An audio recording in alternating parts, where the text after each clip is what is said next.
नमस्कार, मैं एडवोकेट विकास यादव एक बार फिर से स्वागत करता हूं आप सबका एक नई वीडियो में। जैसा कि आप सबको पता है, हम कर रहे हैं AIB 18 का जो आपका एग्ज़ाम हुआ था 10 दिसंबर 2023 को, उसके सॉल्यूशन सब्जेक्ट वाइज हम कवर कर रहे हैं। ठीक है, तो जैसा कि आप सबको पता है, हमने ऑलरेडी कॉन्स्टिट्यूशन का कवर कर दिया है, IPC को भी कवर कर दिया है, CRPC को भी कवर कर दिया है, CPC को भी कवर कर दिया है। आज हमारा टॉपिक है एविडेंस। ठीक है, एविडेंस लॉ के जो क्वेश्चन आए हैं बड़े ही इजी क्वेश्चन है। देखो, कोई चीज़ इजी इसीलिए है कि आपने उसको उसी पैटर्न में पढ़ा है जो उसकी डिमांड है। ठीक है, अगर आपने उस पैटर्न में नहीं पढ़ा तो फिर वो आपके लिए हार्ड हो सकती है, इसमें कोई शक की बात ही नहीं है, सिंपल सी बात है, सबको पता है। अगर आप देखोगे तो कोर्स में आपके 8 क्वेश्चन दे रखे हैं, एविडेंस से 8 क्वेश्चन आते हैं। मैं आपको बोल रहा हूँ कि AIB 18 का जो पेपर आया था, आप देख रहे हो कि 74,000 बच्चे फेल हुए थे, लेकिन आप देखोगे तो क्वेश्चन में कोई दम है ही नहीं। 8 के 8 क्वेश्चन आप कर सकते थे। केवल एक क्वेश्चन केस लॉ से आया है, वो शायद किसी एक आधे बच्चे को ना पता हो, लेकिन वो भी भाई बहुत लैंडमार्क केस है। ऐसा नहीं है कि कहीं से भी कुछ भी उठा के पूछ लिया, बहुत ही लैंडमार्क केस है। अगर कोई भी आपने कमेंट्री वाला बेयर एक्ट अगर आपने पढ़ा होगा अपनी लाइफ में, तो उस सेक्शन के नीचे शायद उस केस का नाम लिखा होगा, क्योंकि बहुत ही इंपॉर्टेंट है। तो चलो एक क्वेश्चन को छोड़ भी देते हैं केस लो वाले को, लेकिन भाई 7 क्वेश्चन तो हर एक बच्चा कर सकता था 8 में से। ठीक है, और एविडेंस से काफी बच्चे डरते भी हैं। देखो, एग्जाम पॉइंट ऑफ व्यू से AIB के तो क्वेश्चन इतने हार्ड आए नहीं थे इस बार, एविडेंस में तो खासकर सारे के सारे क्वेश्चन, अगर आपने मेरे PYQ अच्छे से कवर किए हैं, क्लास के स्टूडेंट जो मेरे वीडियो देख रहे हैं उन्हें पता होगा, ये सब हम ऑलरेडी क्लास में अच्छे से डिस्कस कर चुके हैं। एक भी चीज बाहर से नहीं है, एक भी चीज। ठीक है, अभी हम सारे क्वेश्चन देख लेते हैं। पहला क्वेश्चन है कि A is accused of the murder of B bye beating him. भाई A को माना जा रहा है कि भाई वो एक्यूज्ड है क्योंकि उसने B का मर्डर किया, मार मार के उसने उसको मार दिया। कह रहा है अब अगर ट्रायल चलेगा तो कौन कौन सी चीजें आपके रेलेवेंट फैक्ट कंसीडर होंगी। Which of the following will not be considered as relevant fact forming part of the same transaction. अगर आपको पता हो तो यही कीवर्ड है, आपको पता हो, इसी के रिगार्डिंग मैंने बताया हुआ है section 6 res gestae, forming part of the same transaction. और सेक्शन 6 में भी आपको यही वर्ड मिलेगा, कीवर्ड ट्रांसेक्शन वर्ड लिखा मिलेगा वहां पे है, और इसी को ही बोलते हैं res gestae. Things from starting to end, ये सब रेलेवेंट होती हैं रेस्ट चेस्टे के अंदर। और आप देखोगे इसकी इलस्ट्रेशन से ही डायरेक्ट क्वेश्चन उठा के पूछ लिया है, क्योंकि मैंने जैसे आपको हिंट दे रखी है, जब भी कोई ABCDPQRS XYZ से क्वेश्चन आए तो सिंपल इलस्ट्रेशन बेस्ड क्वेश्चन है वो आपका IBQ। फटाफट आप एक रेलेवेंट सेक्शन देखो जो क्वेश्चन में आपको हिंट दे रहा है कि ये इलस्ट्रेशन उसी से है, वहां पे जाओ, आपको आंसर मिलेगा।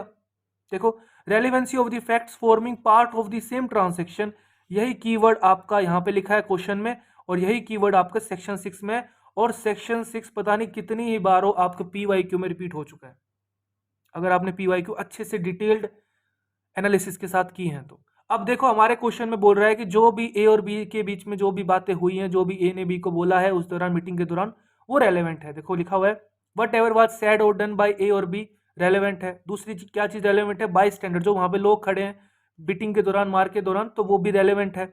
ठीक है, और क्या बोल रहा है, वट एवर सैड और डन। देखो, सैड को इसने एक ऑप्शन में ले लिया है, डन को इसने दूसरे ऑप्शन में ले लिया है, और जो भी वहां पे लोग खड़े थे उनके द्वारा जो भी टाइम पे जो बीट हो रहा है वहां पे जो लोग खड़े थे बाई स्टैंडर्ड, वो भी चीजें रेलेवेंट है, जो भी वो बोलेंगे जाके कोर्ट में। ठीक है, लेकिन ये चीज रेलेवेंट नहीं है, और वही आपको बतानी थी, वही आपका आंसर हो गया। नोट पूछ रहा है आपसे, इजी क्वेश्चन है, मेरे अकॉर्डिंग बहुत इजी क्वेश्चन है, कोई परेशानी होनी नहीं चाहिए।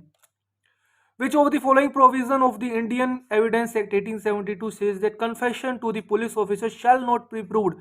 भाई कितनी बार करवाया है, गोल्डन ट्रेंगल देखो आप 25, 26, 27, यहाँ पे कन्फेशन पुलिस के सामने वैलिड नहीं होता है। यहाँ पे आप पुलिस कस्टडी में कन्फेशन दे सकते हो, लेकिन मजिस्ट्रेट होने चाहिए तभी वो वैलिड होगा। यहाँ पे कन्फेशन वैलिड नहीं होता, लेकिन अगर डिस्कवरी हो जाती है तो वो चीज़ वैलिड होती है according to doctrine of confirmation. ये हम सारा PYQ में बहुत अच्छे से कंसिडर कर चुके हैं।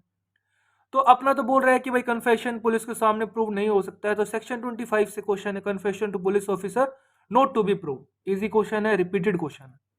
अगला देखो, under which of the following provision of the Indian evidence act dying declaration may be admitted as an evidence. भाई डाइंग डिक्लेरेशन के बारे में बच्चे बच्चे को पता है, इतनी बार क्वेश्चन आया है। सेक्शन 32, 32, 32 देखो आप लिखा भी हुआ है, statement by persons who can not be called as witness, उनको भाई विटनेस के तौर पे क्यों नहीं बुलाया जा सकता? कुछ कारण है। क्या कारण है? कि या तो वो मर चुके हैं, हु इज डेड, या फिर उनको ढूंढा ही नहीं जा रहा है, काफी टाइम से वो गायब है, या फिर वो कैपेबल नहीं है एविडेंस देने के लिए। ठीक है, तो उस बेस पे कोई दूसरा इंसान आके उनकी जगह पे गवाही देता है। डाइंग डिक्लेरेशन है, वो इंसान मान लो मर गया है, अब किसी दूसरे को मरते टाइम उसने कुछ बोला है, तो उस इंसान की गवाही मानी जाएगी। ठीक है, कोर्ट यही कंसिडर करेगा कि भले ही इंसान दूसरा है, लेकिन जो वो बोल रहा है वो शब्द मरने वाले इंसान के ही हैं। 32 क्लोज 1 के थ्रू हम इसको डील करते हैं, when it relates to the cause of death, कि भाई क्या वजह रही थी कि जिसकी वजह से उसकी जान गई है। 32 से क्वेश्चन है, इजी क्वेश्चन है, कर सकते हो। Which of the following is correct according to the Indian Evidence Act pertaining to the proof of the contents of the document?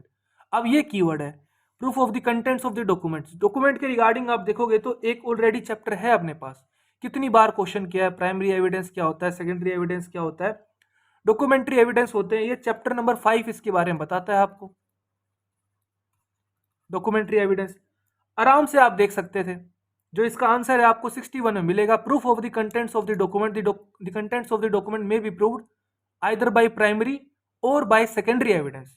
Option number D is the right answer. और काफी बार आया हुआ है ये भाई, बहुत बार रिपीट हुआ है ये क्वेश्चन। ठीक है, बिल्कुल नया नहीं है, सबसे इजी आप कह सकते हो एविडेंस आया था इस बार AIB 18 में। इजी तो काफी सब्जेक्ट दिखेंगे आपको अगर मेरे अकॉर्डिंग कर रहे हो आप, लेकिन भाई जिस तरीके से करना है अगर उस तरीके से करो तभी इजी लगेगा, वरना फिर परेशानी हो सकती है आपको। Which of the following is a correct statement as per the Indian evidence act 1872? Leading question कितनी बार क्वेश्चन करवाया है, अगर आपको नहीं भी पता है तो फिर भी आप बेयर एक्ट की हेल्प से चेक कर सकते हो। आप देख रहे हो यहाँ पे एग्जामिनेशन चीफ लिखा हुआ है, क्रॉस एग्जामिनेशन, री एग्जामिनेशन, ये सब टेक्निक्स होती हैं। एग्जामिनेशन ऑफ विटनेस होता है, चैप्टर का नाम है चैप्टर 10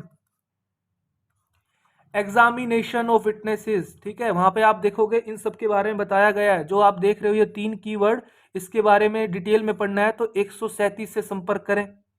और हमारा जो क्वेश्चन है लीडिंग क्वेश्चन से है। लीडिंग क्वेश्चन के बारे में आप देखोगे 141 में बताया हुआ है लीडिंग क्वेश्चन क्या है, और ये 143 में बताया गया when they may be asked, क्योंकि हमारा क्वेश्चन ये है कि कब पूछे जा सकते हैं। Leading question yes no type question होते हैं, ऑब्वियस सी बात है, क्रॉस एग्जामिन पूछे जाएंगे। 143 पता नहीं कितनी बार PYQ में आया हुआ है, कितनी बार क्लास में बताया हुआ है। ठीक है, लीडिंग क्वेश्चन में भी asked in the cross examination. Easy question है, बी में लिखा हुआ है, फटाफट करके आगे बढ़ जाओ, क्या परेशानी है बताओ इसमें। ये क्वेश्चन आया है केस लो बेस्ड, लेकिन ये भाई बहुत लैंडमार्क केस है। ठीक है, Anwar PV versus PK Bashir, admissibility of electronic evidence, किस तरीके से आप अगर किसी के कंप्यूटर सिस्टम से आपको एविडेंस कलेक्ट करना है तो उसका एक प्रोसीजर है। Section 65B Indian evidence act में बताया हुआ है। ये बहुत ही खतरनाक सेक्शन है, बहुत ज़्यादा यूज होता है आज के टाइम में, क्योंकि आज के टाइम में साइबर क्राइम बहुत ज़्यादा हो रहे हैं। इस सेक्शन को जब हम IT एक्ट पढ़ते हैं, इंफॉर्मेशन टेक्नोलॉजी एक्ट 2000, तब भी हम काफ़ी यूज करते हैं इसको। ठीक है, तो बहुत ही फेमस केस है यार, ऐसा नहीं है कि एग्जामिनर ने कुछ हटके ही पूछ लिया आपसे, लेकिन फिर भी चलो, केस लॉ पे ज़्यादा बच्चा नहीं ध्यान देता है AIB वाला, फिर भी लेकिन 7 क्वेश्चन तो भाई आराम से आप कर सकते थे। Admissibility of electronic evidence section 65B आप देखना, अगर आपके BR एक्ट में कमेंट्री में केस का नाम लिखा हो, मोस्ट प्रोबेबली लिखा होना चाहिए। अब डिपेंड करता है कौन सी पब्लिकेशन का आप BR एक्ट यूज कर रहे हो। वैसे कमेंट्री वाले BR एक्ट अलाउड नहीं है, लेकिन वेबसाइट पे लिखा भी हुआ है कि अगर आपके पास लास्ट मोमेंट पे विदाउट कमेंट्री वाले BR एक्ट नहीं आप कर पा रहे हो, उसको आपसे अरेंज नहीं हो पा रहे हैं, तो आप कमेंट्री वाले BR एक्ट भी लेके जा सकते हो। ठीक है, ये लिखा हुआ है वेबसाइट पे, AIB की वेबसाइट पे। फिलहाल तो अभी यही रूल है, आने वाले टाइम में क्या हो जाए कुछ कह नहीं सकते। विच of the following is incorrect statement in the light of the Indian evidence act? ठीक है, तो कन्फेशन और एडमिशन से इंटरलेट करके क्वेश्चन बना दिया। अभी कन्फेशन के बारे में आप पढ़ते हो सेक्शन 32 में, तो नहीं पढ़ रहे हो सेक्शन, वो तो डाइंग डिक्लेरेशन के रिगार्डिंग। कन्फेशन आप पढ़ते हो मोस्टली CRPC में पढ़ते हो, लेकिन कन्फेशन और एडमिशन दोनों ही एक जैसी चीजें हैं। कन्फेशन को हम मोस्टली क्रिमिनल केस में यूज कर लेते हैं टर्मिनोलॉजी, और एडमिशन को हम सिविल केस में यूज कर लेते हैं। अगर आप देखोगे एडमिशन के बारे में बताया गया है सेक्शन नंबर 17 से 31।